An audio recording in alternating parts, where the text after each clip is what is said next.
Teman-teman, UFC 323 hari ini tuh bener-bener kayak episode comeback anime yang udah ditunggu setengah dekade.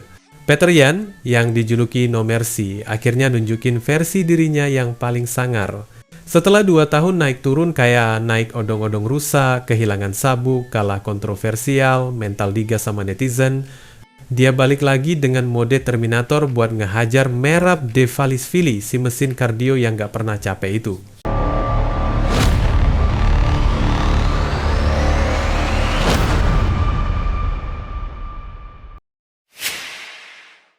You don't understand the pain it brings. You don't ever wanna give me wings. You don't ever wanna set me free. You know I'm addicted to you. Begitu bel pertama bunyi, arena langsung panas teman-teman. Yan gak mau basa-basi.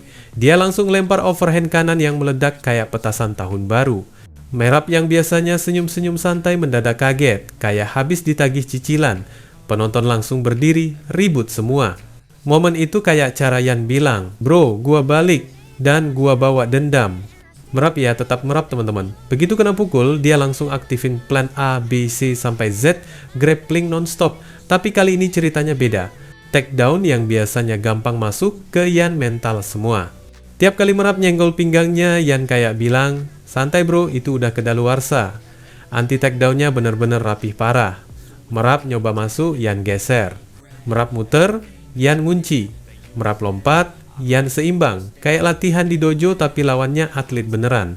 Masuk ronde 2, Yan malah balikin keadaan. Bukan cuma bertahan, dia malah nge-take down Merab teman-teman.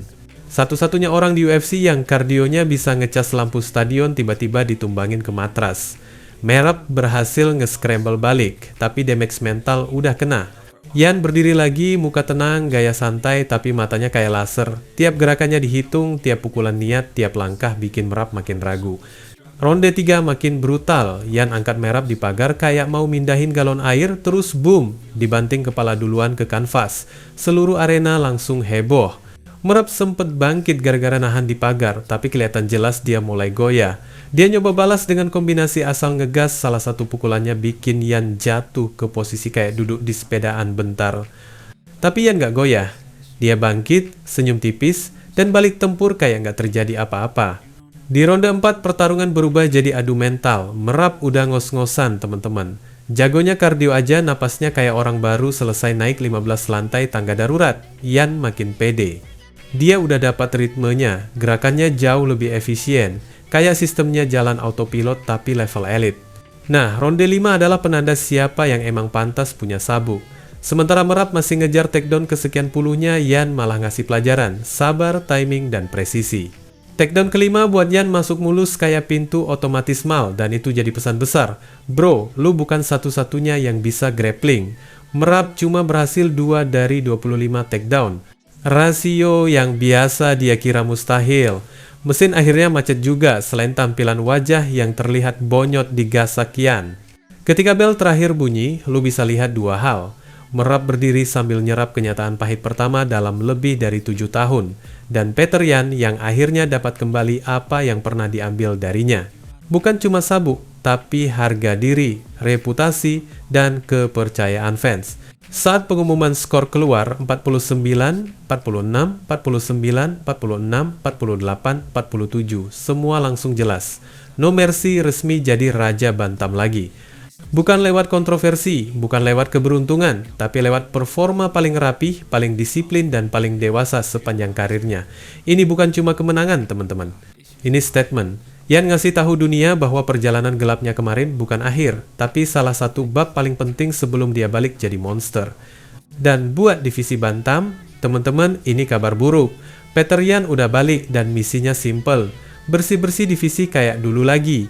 Siapapun yang nungguin sabuk itu kosong atau gampang direbut siap-siap kecewa, karena Raja Lama baru aja nongol lagi, dan kali ini emang No Mercy beneran. Dan teman-teman, ada satu bumbu tambahan yang bikin kemenangan Petr Yan ini makin pedes, statement Merab sebelum fight. Jadi, jauh sebelum dia masuk oktagon UFC 323, Merab sempat ngomong kalau dia ogah banget ketemu Umar Nurmagomedov buat next title defense. Katanya timingnya belum pas lah, match up gak ideal lah, pokoknya vibes-nya kayak berharap lawan lain aja yang nongol. Tapi ya namanya MMA teman-teman, makin lu ngindar, makin semesta ngelempar ke muka lu. Ujung-ujungnya bukan cuma gagal ngehindarin Umar, sabuknya aja hilang duluan. Ironi level dewa. Begitu dia kalah dari Yan, dunia flyweight langsung kayak kebuka portal baru. Karena sekarang jalurnya jelas banget. Kalau Umar berhasil ngelewatin Deiveson Figueiredo di UFC 324, dia tinggal gas buat rebut sabuk dari juara baru, Petr Yan. Si stok lama yang balik nongol kayak bos final yang udah tamat tapi muncul lagi di DLC. Kalau Umar menang lawan Figi, teman-teman, itu bakal jadi pertarungan antara dua dunia. Yang satu striker dingin, efisien, klasik, Petr Yan.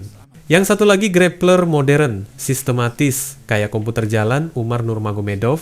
Dan lucunya, semua ini kebuka gegara merap bilang dia nggak mau ketemu Umar. Hasilnya, sabuknya melayang, jalurnya kebuka. Dan Umar sekarang tinggal selangkah lagi buat duduk di kursi yang sebelumnya dia nggak boleh sentuh.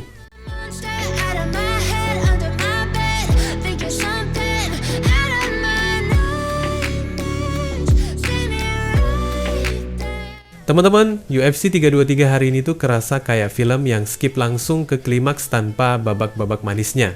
Semua orang udah siap buat perang 5 ronde antara Joshua Van, si bocah muda yang haus pembuktian, lawan Alexandre Pantoja, raja flyweight yang dikenal licin, lihai, dan berpengalaman gila.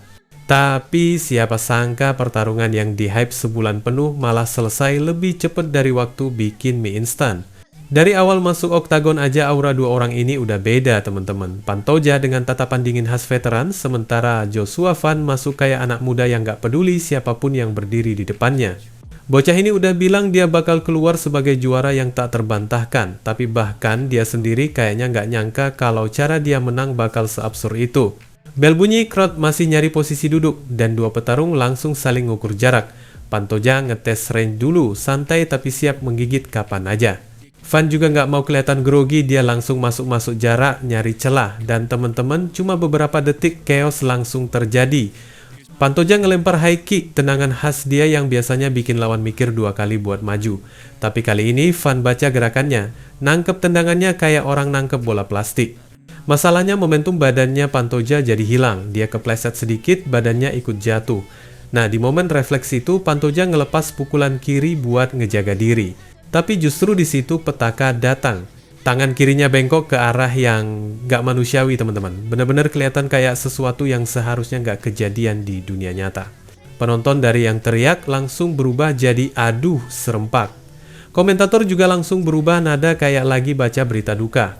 Wasit ngelihat tangan Pantoja udah rusak total, langsung stop fight. Gak pakai debat, gak pakai lanjutan, gak pakai nunggu. Dan tiba-tiba, Joshua Van resmi jadi juara dunia flyweight yang baru. Baru 26 detik, teman-teman. Bahkan intro game UFC aja lebih lama daripada pertarungan ini. Van kelihatan shock juga. Bukan shock menang, tapi shock karena cara menangnya. Lo bisa lihat di mukanya, anjir gua beneran juara. Tapi ya begitulah MMA, teman-teman. Kadang penuh strategi, kadang penuh drama, kadang penuh chaos yang cuma bisa terjadi di olahraga ini.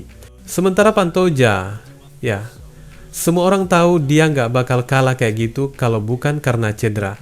Tapi beginilah jalan cerita yang dikasih hari ini. Tangan patah, sabuk lepas, dan era baru pun kebuka. Joshua Van sekarang duduk di singgasana 125 pon.